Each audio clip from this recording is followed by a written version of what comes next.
विनाश काले विपरीत बुद्धि, मतलब जब विनाश का समय आता है तो बुद्धि काम करना बंद कर देती है।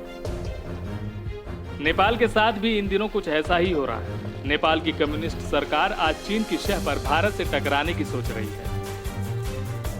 वहां के पीएम केपी शर्मा ओली को अच्छे और बुरे में कोई अंतर नजर नहीं आ रहा है। वे भारत के साथ नेपाल के सदियों पुराने रिश्तों की भी कुर्बानी देने में लगे हुए हैं। अब ऐसे में सीएम योगी ने एक अच्छी सलाह दी। सीएम योगी ने नेपाल को एक पुरानी घटना का जिक्र करके समझाते हुए कहा कि नेपाल को अपने देश की राजनीतिक सीमाएं तय करने से पहले परिणामों के बारे में भी सोच लेना चाहिए। उन्हें यह भी सोच लेना चाहिए कि तिब्बत के साथ क्या हुआ था। सीएम योगी ने इसके आगे कहा कि भारत और नेपाल भले ही दो देश हों, लेकिन एक ही आत्मा है। दोनों देशों के बीच सदियों पुराने सांस्कृतिक रिश्ते हैं जो सीमाओं के बंधन से तय नहीं हो सकते हैं। ऐसे में नेपाल की सरकार को हमारे रिश्तों के आधार पर ही कोई फैसला करना चाहिए। सीएम योगी ने यह सलाह तो एक अच्छे गुरु के नाते दी, लेकिन ओली इस पर भी भड़क उठे और उन्होंने कहा, उत्तर प्रदेश के मुख्यमंत्री योगी आदित्यनाथ जी ने नेपाल को लेकर कुछ कहा है। उनकी टिप्पणी उचित नहीं है। केंद्र सरकार को उन्हें सलाह देनी चाहिए कि वह उन मुद्दों पर ना बोलें जो उनकी जिम्मेदारी नहीं है। उन्हें यह भी बताया जाए कि नेपाल को धमकी देने वाले बयान की निंदा की जाएगी। अब सवाल यह उठता है कि सीएम योगी आखिर तिब्बत की किस गलती का जिक्र कर रहे हैं। तिब्बत ने ऐसी कौन सी गलती की थी जिसे आज नेपाल दोहरा रहा है?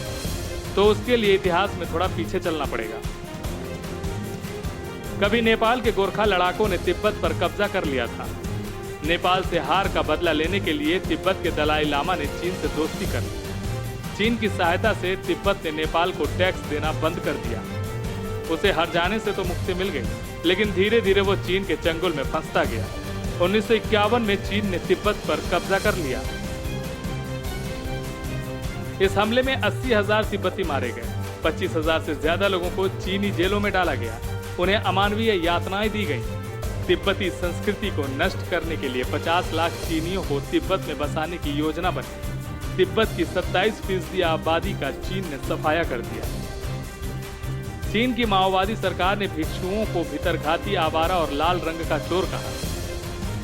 सन 1959 में लुकते छिपते दलाई लामा भागकर भारत आए। इस हमले में चीन ने तिब्बत की सिर्फ जमीन ही नहीं हड़पी, उनके उदात्त बौद्ध धर्म को भी नष्ट किया। उनकी सभ्यता को कुचला, संस्कृति के प्रतीक मठों को उजाड़ दिया। अब यही गलती नेपाल की मौजूदा सरकार करने में लगी है।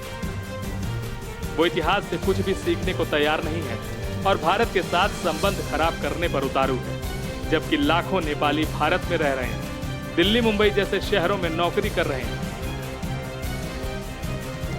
एचएस न्यूज के लिए राज मिश्रा की रिपोर्ट। देश और दुनिया से जुड़ी सभी प्रमुख खबरों के लिए हमारे चैनल को सब्सक्राइब करें और लेटेस्ट वीडियो पाने के लिए बेल आइकन को जरूर दबाएं। साथ ही हमारे वीडियो को लाइक और शेयर करना ना भूलें।